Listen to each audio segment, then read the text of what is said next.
ดใสงามนอกในใจคือทะเวทเรื่องสวงเหือก้องไปทั่วทุกเขตผลสำเร็จตามเจตนา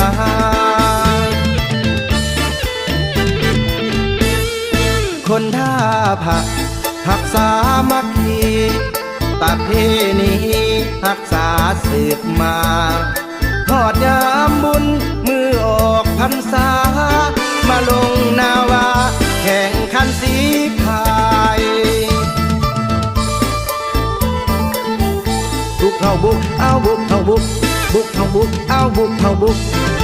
บุกเต็มเก่งเล็งให้ถึงลักซอยลูกท่าผักบอกเคยยอมแพ้ไว้เฮาไว้พร้อมกันออกแหงไว้เฮาไว้พร้อมกันออกแหงมีเหือใหม่สายฟ้างามตาเหือท่าพระสื่อเสียงมาแหงเรื่องสีพายพวกเฮาเข้มแข็งกล้าสิงกล้าแข่งย้อนมีแห้งใจ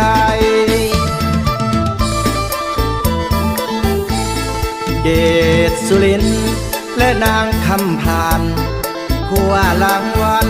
มาแล้วมากมายสาวท่าพระพวกเฮาภูมิใจบุญปีใดต้องไปแข่ง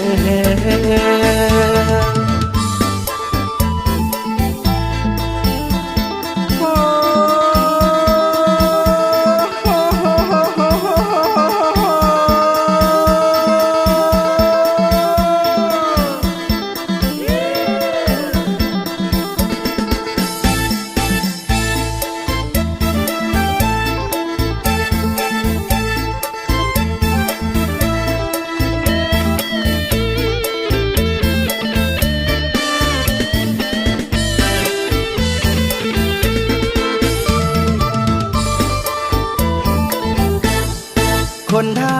ผักหักสามัคคีประเพณี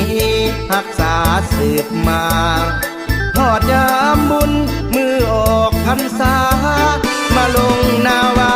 แข่งขันสีพายบุกเข้าบุกเอาบุกเข้าบุกบุกเข้าบุกเอาบุกเข้าบุกบุกเต็มเก่งเล็งให้ถึงลักซอยลูกท่าผักบอกเคยยอมแพ้ไว้เฮาไว้พร้อมกันออกแหงไว้เฮาไว้พร้อมกันออกแหงมีเหือใหม่สายฟ้างามตาเหือท่าพระสื่อเสียงมาแหงเรื่องสีพายพวกเฮาเข้มแข็งกล้าสิงกล้าแข่งย้อนมีแห้งใจ